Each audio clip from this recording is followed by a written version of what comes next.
Hello and welcome. In this video we'll see how to create an invoice for a case. This is the first screen that you see when you log into Immicompliance interface. You go to the case manager.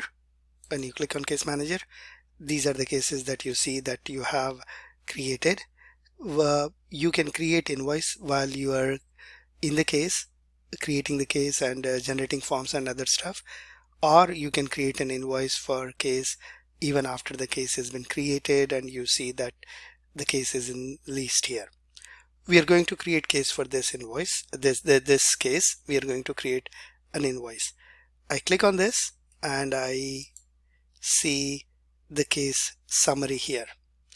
In the case summary, as you can see, I already have an invoice that has been created before, and in that invoice we have the status of the invoice here, all the money, and also the due dates, because this invoice has a installment payment plan which you can see here. That part of payment is done and the rest is due on different dates. Okay, to generate the invoice, you go to the case links and towards bottom you see the billing.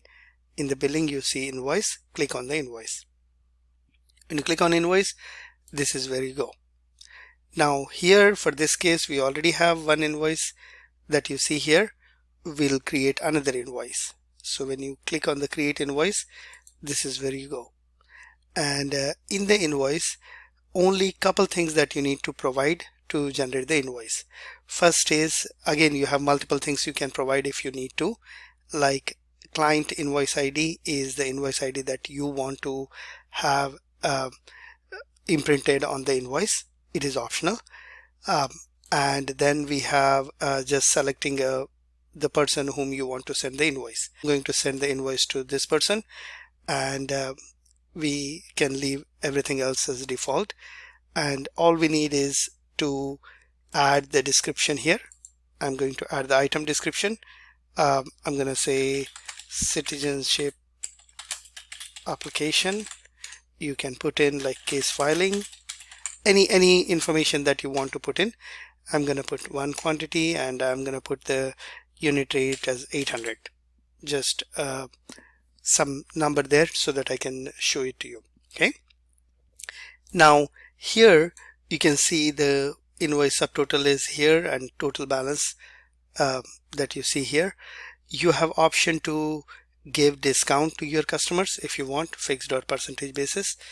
Also you want the invoice to have initial payment and then multiple installment payments. You can do that also. You can put in the payment that a client is willing to make today, and then you can have a payment plan set up by clicking on that and selecting your terms, like however many like periods they want to pay, and by what like how often they want to pay, monthly, weekly, and also the date of the month.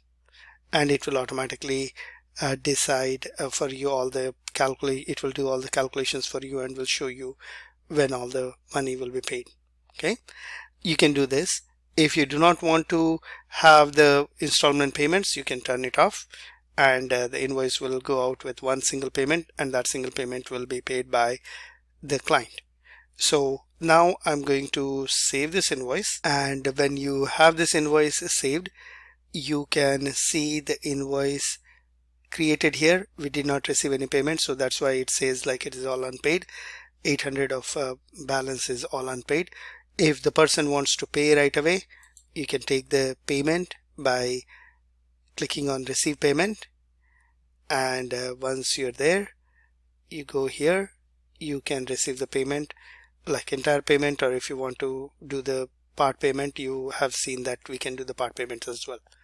Now here we'll select cash and say 800, and it is not an installment, and we put the date and we record the payment. So basically once the payment is recorded, what we have is the invoice is paid, and you have all the details of this invoice creation and payment in your case summary. Like let's go back to the case summary. Like I'm clicking on case details, and here you will see what happened to this invoice. Here you see that invoice, there are two invoices. One invoice is like 2000 that we had, other was for 50, like 800. You can see that 800 is all paid, and this one had like 500 is paid, and these amounts are still pending. And you see the total is this much, but total due is only this much because 1300 is paid, part from the invoice 1, part from invoice 2. And you can have multiple invoices for different services that you provide under the same case. Okay, thank you very much.